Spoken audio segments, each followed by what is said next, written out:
I was already standing on the front porch when they pulled up.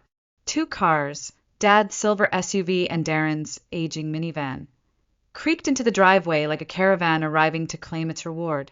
My mother stepped out first, her face lit with expectation. Waving like this was some kind of joyous family occasion. Rachel followed behind, gently wrangling the twins out of their car seats while Darren stayed behind the wheel, checking his reflection in the mirror. Of course he did. "This isn't Oak Hill," Dad muttered the moment he looked around, his eyes narrowing at the quiet tree-lined street and the modest bungalow behind me. "No," I said calmly, my hand already on the doorknob. "It's Selwood. This is my new home." There was a beat of silence, the kind that hangs just before the sky breaks. Then it started. "What the hell, Isabel?" Darren's voice cut through the air, sharp and loud enough to make a few neighbors peek through their windows. "Where are we supposed to live? This can't be it. How will we fit?" "You won't," I said, turning the key and opening the door. "Because this house isn't for you." Mom gasped behind him. Rachel froze in place. The kids, still half inside the minivan, looked at each other in confusion. Dad took a few slow steps forward, his voice lower but laced with quiet fury. "We made an offer on the Oak Hill house, in your name. The seller is expecting signatures this week." "I never agreed to that," I replied. "You led us believe." Mom's voice cracked, trembling with hurt or maybe performance. "You said you were considering it." "I said I was looking at options," I corrected. "This is the one I chose. For myself." Darren stepped closer now, his face red. "So you're just abandoning your family? Leaving us to scramble with 3 kids and nowhere to go?" I looked at him, really looked at the man who had been handed every chance and still stood with his hand outstretched, waiting for more. "No," I said slowly. "I'm not abandoning anyone. I'm just choosing not to be used." The door clicked shut behind me, muffling their voices, but not the echo of Darren's final shout before it closed. "How selfish can you be?" Inside, the quiet was immediate, and for the first time in decades, it didn't feel empty. It felt like mine. Growing up in Boulder, Colorado, our house sat on a quiet cul-de-sac with a view of the mountains. It was small, 3 bedrooms, 1 bath, but it always felt heavier than it looked, like the walls carried a weight we weren't supposed to talk about. From the very beginning, there were 2 sets of rules in our home. One for Darren, one for me. When Darren broke curfew, it was because he was adventurous. "Boys need room to test limits," Dad would say with a chuckle. But when I came home 10 minutes late from a group project, the house lights were off and the deadbolt clicked shut just loud enough to sting. When I aced my science fair in 8th grade, I came home clutching my trophy like it meant something. Mom glanced at it, nodded absently, then went right back to talking about Darren's progress in algebra. He'd pulled AC that semester. It was treated like a miracle. "You're just naturally good at things, Isabel," she told me once, when I finally asked why it never felt like I mattered as much. "Darren needs more encouragement, more support." Support meant new hockey gear every season. It meant private driving lessons at 16 and unrestricted access to the car. I got the bus schedule taped to my mirror and a rusted bike with 2 gears that didn't work. At 18, Darren was gifted a used Subaru for graduation. I got a congratulatory card with a $50 Target gift card inside, and a list of chores for the weekend. But it wasn't just about gifts or grades. It was the way our parents looked at him, like they were always waiting for him to become something bigger, better, as if they saw potential blooming and saw me as already bloomed, and therefore less urgent. I worked through college, juggling 2 jobs and a course load that made my vision blur. Meanwhile, Darren floated through 3 different business programs before dropping out entirely. At one point, he launched a landscaping app, some awkward combination of Uber and lawn care. It burned through not only his college fund, but mine too. I only found out after I tried to transfer tuition for my final year. "It's temporary," Dad had said. Family helps family. The app shut down 6 months later. I remember standing in my tiny off-campus apartment, holding the disconnected call from financial aid, realizing I would have to take on another loan, and still be expected to visit home for Thanksgiving with a smile on my face. Even then, I didn't fully grasp what was happening. Not yet, but seeds were already planting that maybe love in our family had a condition. Darren first. After college, I packed everything I owned into the back of a borrowed hatchback and drove west until the map turned green and unfamiliar. Portland felt like a clean slate. The air smelled of pine and possibility.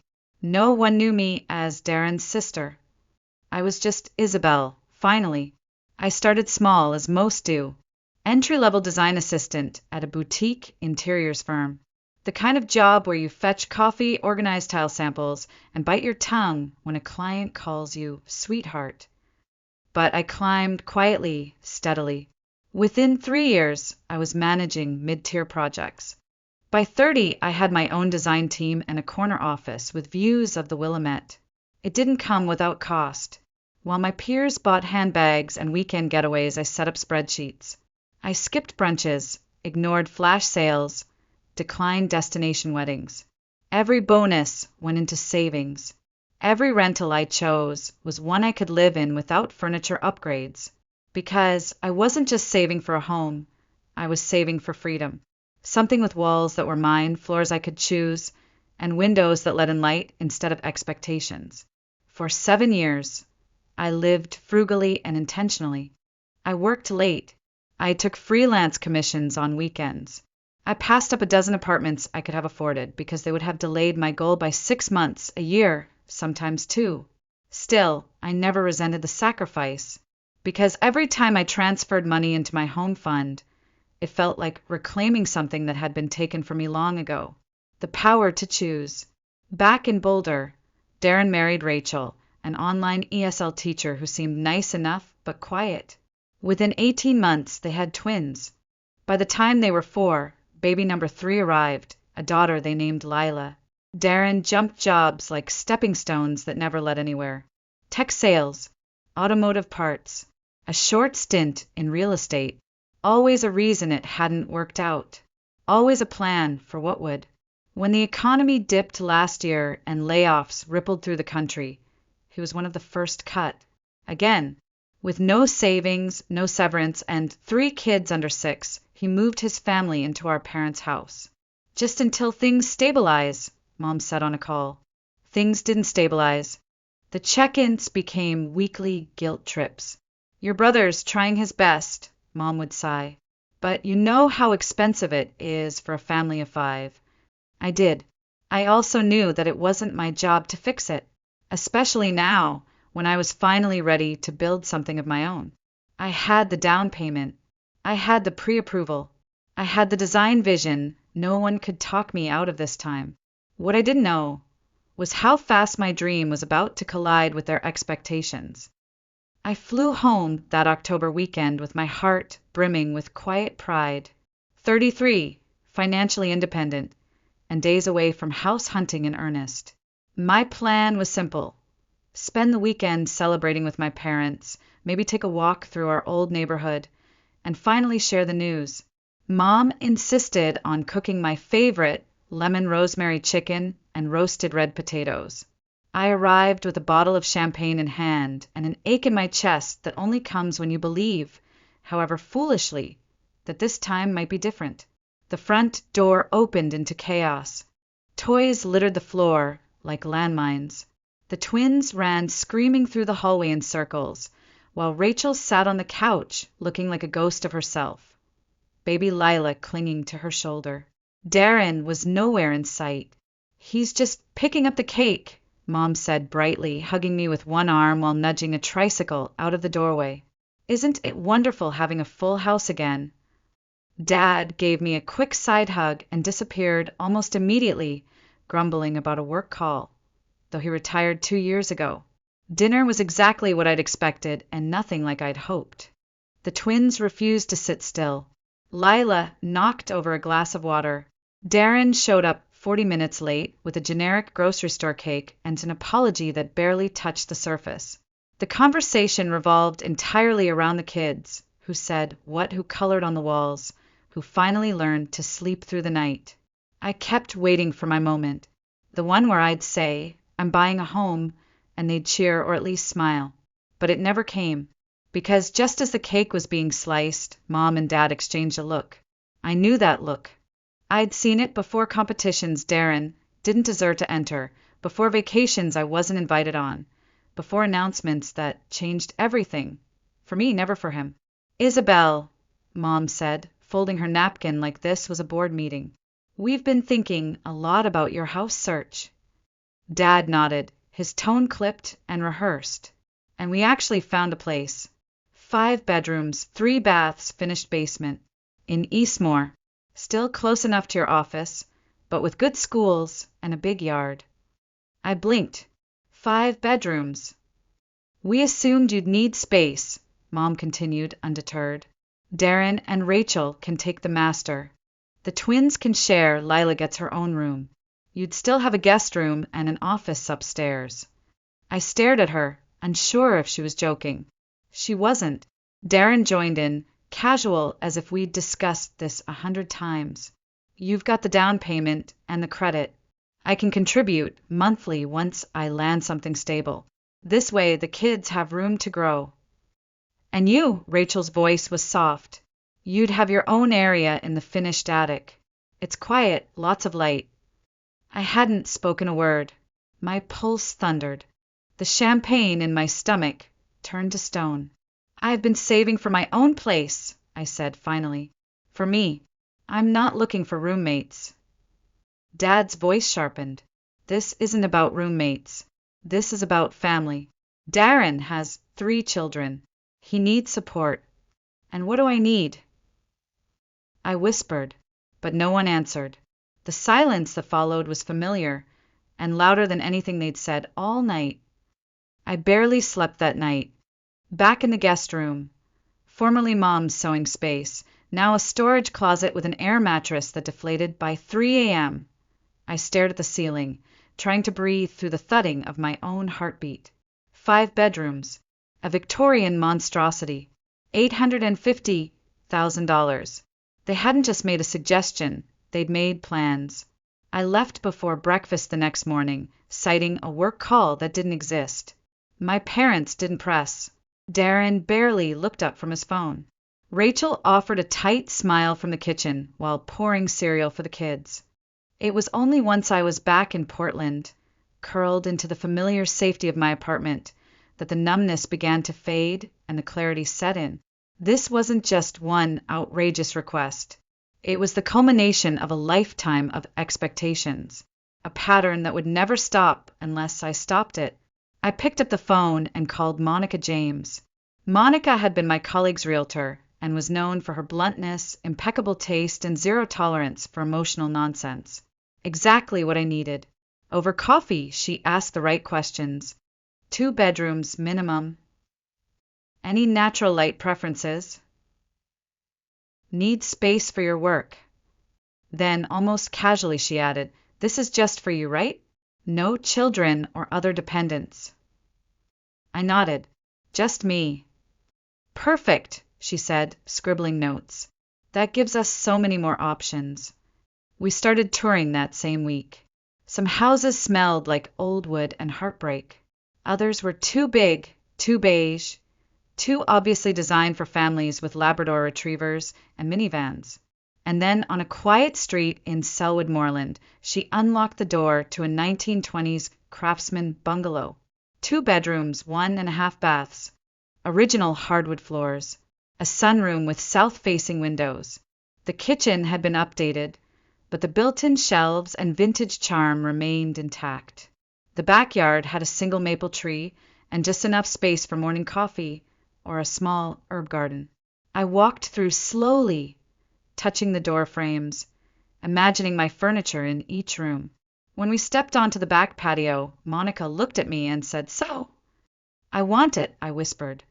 I don't need to see anything else. We submitted an offer slightly over asking, with a personal letter to the sellers about how this wasn't just a purchase, it was a reclamation. And 2 days later, it was mine, legally mine. I didn't tell my family.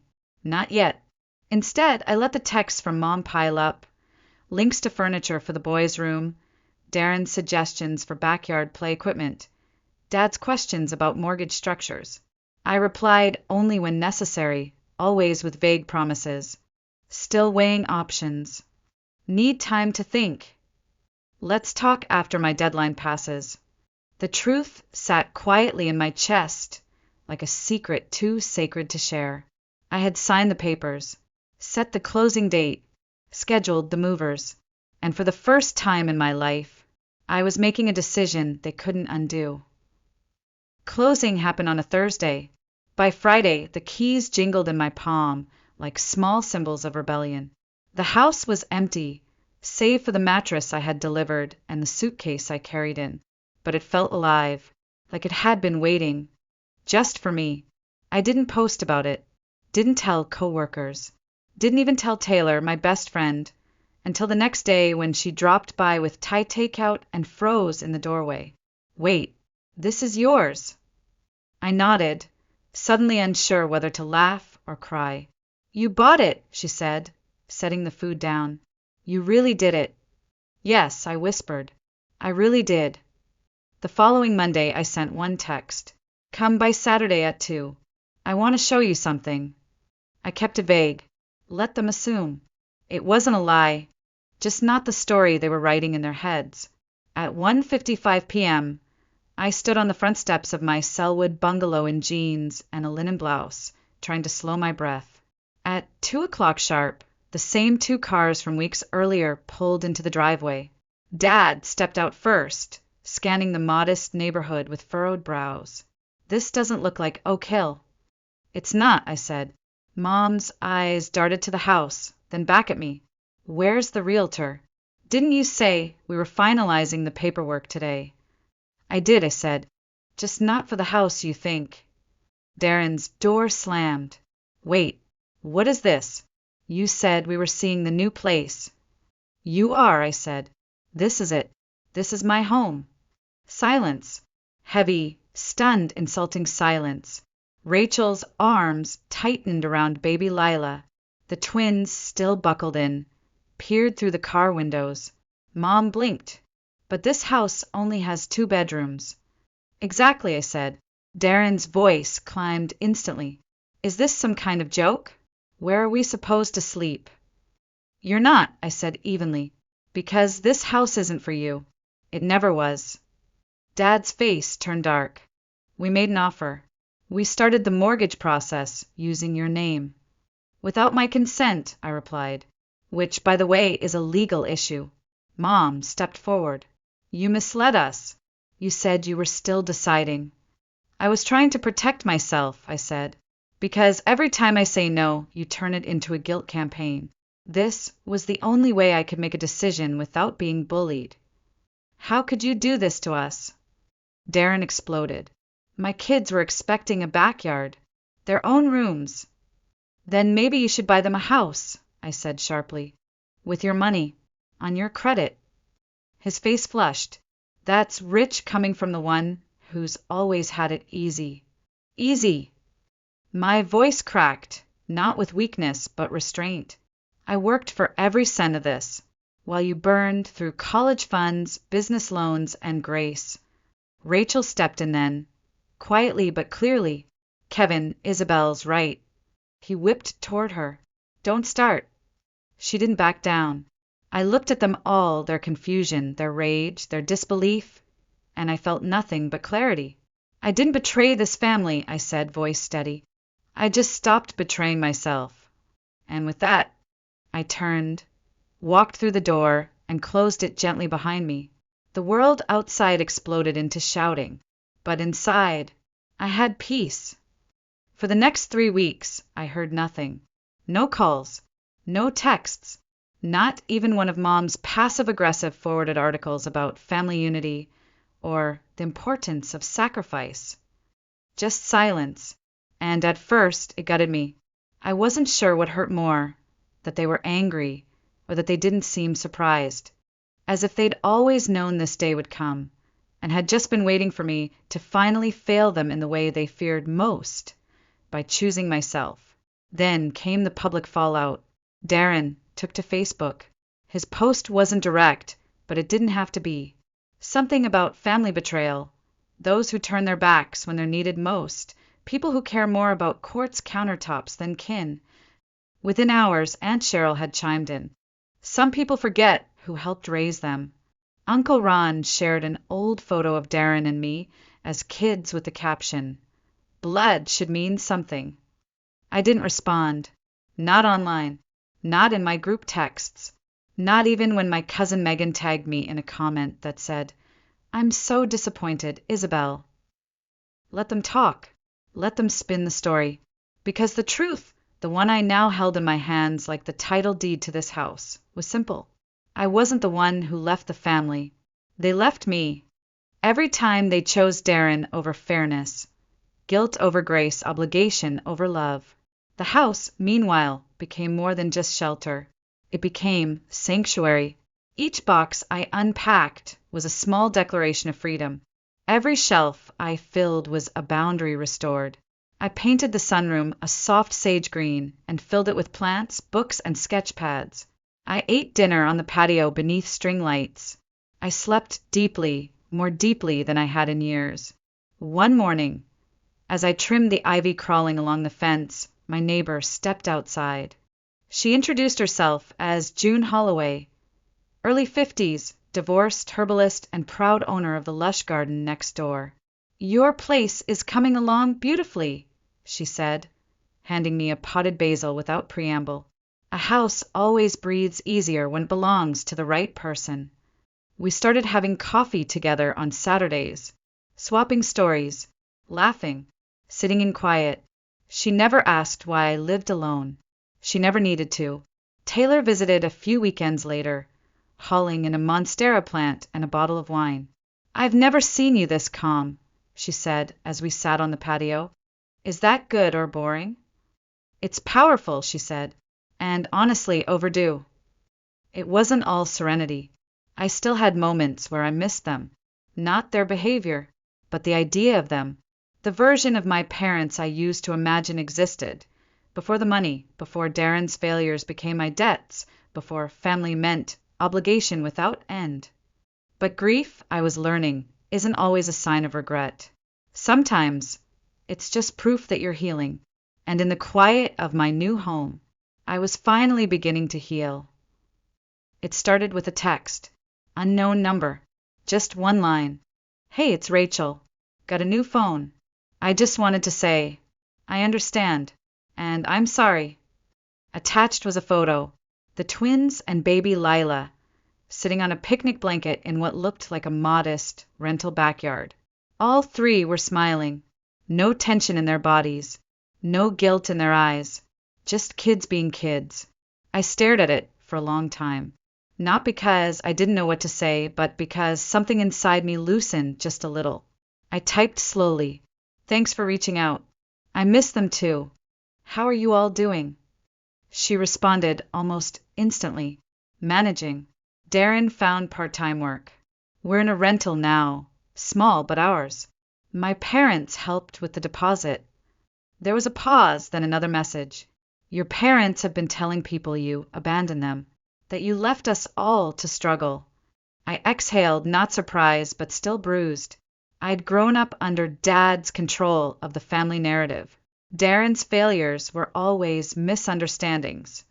My silence was coldness. My success? A fluke. Or worse, a phase. Still, I appreciated Rachel's honesty. "Thanks for telling me," I replied. "You didn't have to." I wanted to. I never thought the plan was fair, but I didn't know how to speak up. Her message didn't undo the past, but it opened something. Later that week, I walked to the park near my house. No headphones, no distractions, just me and the wind threading through the trees. I watched a little girl climb a jungle gym, her dad waiting with open arms. And suddenly I thought of Lila, her tiny fingers grabbing my necklace the last time I held her. The way her eyes had always found mine, even in a crowd. They didn't ask for any of this. The kids. And Rachel, maybe she hadn't either. So when Thanksgiving rolled around and no invitation came from my parents, I didn't feel angry, just resolved. I roasted a small chicken. Taylor came over with her famous cornbread. June brought wine and cranberry chutney. We laughed. We played cards. We lit candles and took our time. And then a message. "Missed you today," Rachel wrote. "The food wasn't as good without your cranberry relish." I didn't cry, but I did reread that message 3 times before replying. "Next year," I wrote, "maybe we do our own thing." "I'd like that," she said.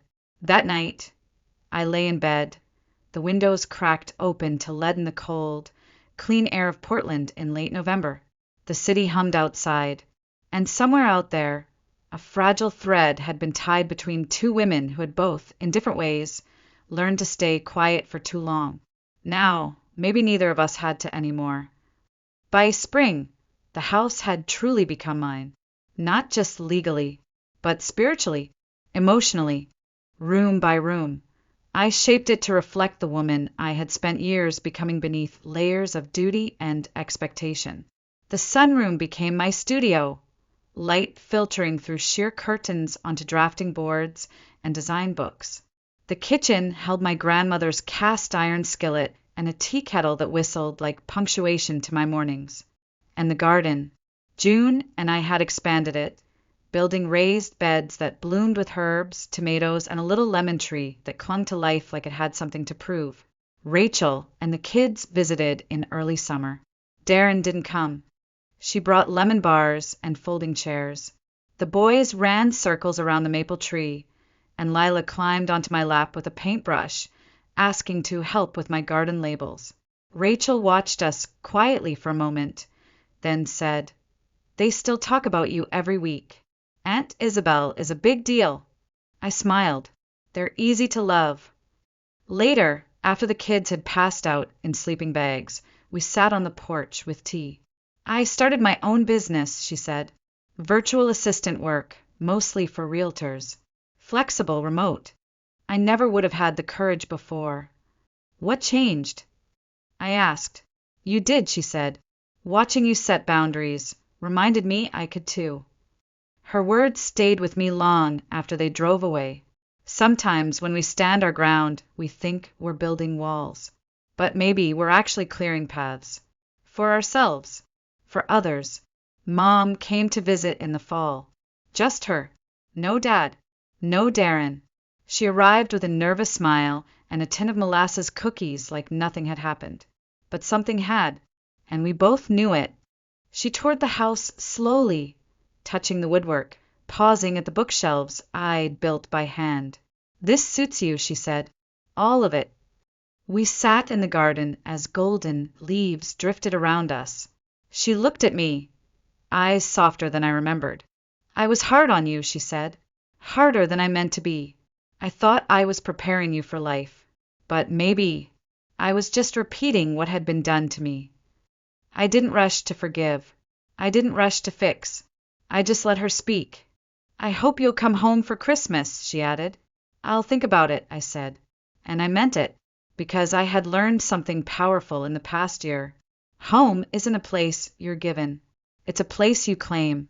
And family, real family, doesn't demand your life in exchange for belonging. They make room for your voice, even when it challenges theirs. That winter, I hosted my own Thanksgiving. 20 people gathered. Colleagues, neighbors, Taylor, June, Rachel, and the kids. We lit candles. We passed dishes. We shared stories. No one raised their voice. No one asked me for anything but to pass the mashed potatoes. At the end of the night, I stood at the edge of my tiny living room, looking at the people who filled it, and felt something deep settle inside me. Peace. I had built this. Not just the home, but the life, the rules, the rhythm. I had chosen myself, and instead of ending alone, I ended surrounded. Have you ever made a decision that disappointed your family but saved your spirit? Tell me in the comments. Maybe your story is the one someone else needs to hear tonight. And if this resonated with you, like, share, and subscribe. You're not alone. You never were.